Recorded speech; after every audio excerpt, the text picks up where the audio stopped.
ఒకానొక ఊరిలో సాంబయ్య సుబ్బయ్య అనే ఇద్దరు స్నేహితులుండేవారు. ఇద్దరూ చాలా కాలంగా ఒక పెద్ద తోటలో మాలీలుగా అనిచేస్తూ ఉండేవారు. ఆ తోటలో మామిడి చెట్లు, అరటి చెట్లు, జామ చెట్లు, ఇంకా పెద్ద పెద్ద గుమ్మడికాయలు పండేవి. తోట యజమాని చాలా కఠినుడు. ఒక్క పండు పోయినా మీ జీతం కట్ అని హెచ్చరించేవాడు. కాని విచిత్రమేంటంటే రోజూ ఉదయం లెక్కరు చూస్తే కొన్ని పండ్లు, కొన్ని గుమ్మడికాయలు, కొన్నిసార్లు ఆకులే గుంపుగా అదృశ్యమైపోతుండేవి. సాంబయ్య అనుకున్నాడు, ఎవడైనా దొంగ వచ్చి ఉంటాడు.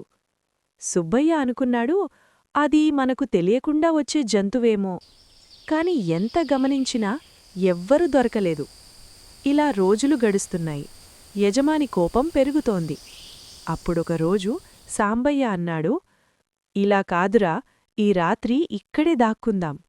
సుబ్బయ్య కూడా ఒప్పుకున్నాడు. ఇద్దరూ తోటమధ్యలో ఉన్న పెద్ద గుమ్మడికాయల దగ్గర మౌనంగా కూర్చున్నారు. రాత్రి నిశ్శబ్దం, చుట్టూ చీకటి, చీమ చప్పుడు కూడా వినిపించని సమయం. అలా కూర్చుంటూ ఇద్దరికీ కళ్ళు మూసుకుపోయాయి. అంతలో అర్ర్ ఊ ఒక పెద్ద అరుపు.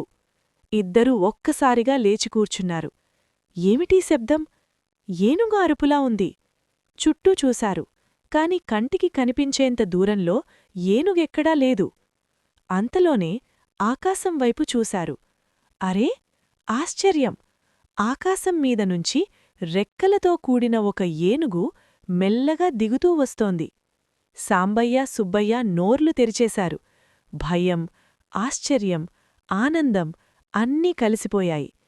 ఆ ఏనుగు నిశ్శబ్దంగా ఆకులు, పండ్లు, గుమ్మడికాయలు అన్నీ తినేసింది. తిన్నాక రెక్కలు విప్పి మళ్లీ ఆకాశంలోకి ఎగరడానికి సిద్ధమైంది. అదే అవకాశం. సాంబయ్య సుబ్బయ్య ఒకరినొకరు చూసుకున్నారు.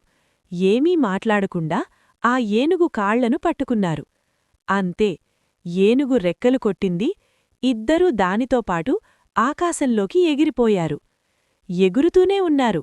మేఘాల మధ్యలోకి వెళ్లారు. భూమి చిన్నగా కనిపిస్తోంది. ఆకాశ ప్రయాణం మధ్యలో సుబ్బయ్యకి ఒక సందేహం వచ్చింది. సాంబయ్య, ఆకాశంలో కూడా మన గుమ్మడికాయలు ఉంటాయా? సాంబయ్య నవ్వుతూ అన్నాడు, ఎందుకుండవ్రా, ఇక్కడ అన్నీ మన భూమికన్నా పెద్దవే. అప్పుడు సుబ్బయ్య మళ్ళీ అడిగాడు, అయితే అవి ఎంత పెద్దగా ఉంటాయి? దానికి సాంబయ్య ఉత్సాహంగా 2 చేతులు విడిచేసి ఇంత పెద్దగా అని చూపించాడు. అంతే, చేతులు విడిచిన క్షణంలో ఇద్దరూ గాల్లోనుంచి జారిపోయారు. పడుతూ అదృష్టవశాత్తు ఒక పెద్ద గడ్డి మోపుమీద పడ్డారు. ధబ్బుమని పడినా ప్రాణాలు మాత్రం మిగిలాయి. ఆ రెక్కల ఏనుగు మాత్రం మళ్లీ ఆకాశంలోకి వెళ్ళిపోయింది. సాంబయ్య సుబ్బయ్య ఒకరినొకరు చూసుకుని గట్టిగా నవ్వుకున్నారు. మన అతిశయం వల్లే ఇలా అయ్యిందిరా అన్నారు. అప్పటినుంచి అబద్ధాలు, అతిశయాలు, ఊహాలోకాలలో విహరించడం చాలా జాగ్రత్తగా ఉండాలని ఇద్దరూ తెలుసుకున్నారు. కథబోధ: అతిగా నమ్మకం, అతిశయం ఎంత ఎత్తుకెళ్ళినా అంతే త్వరగా కిందపడేస్తాయి.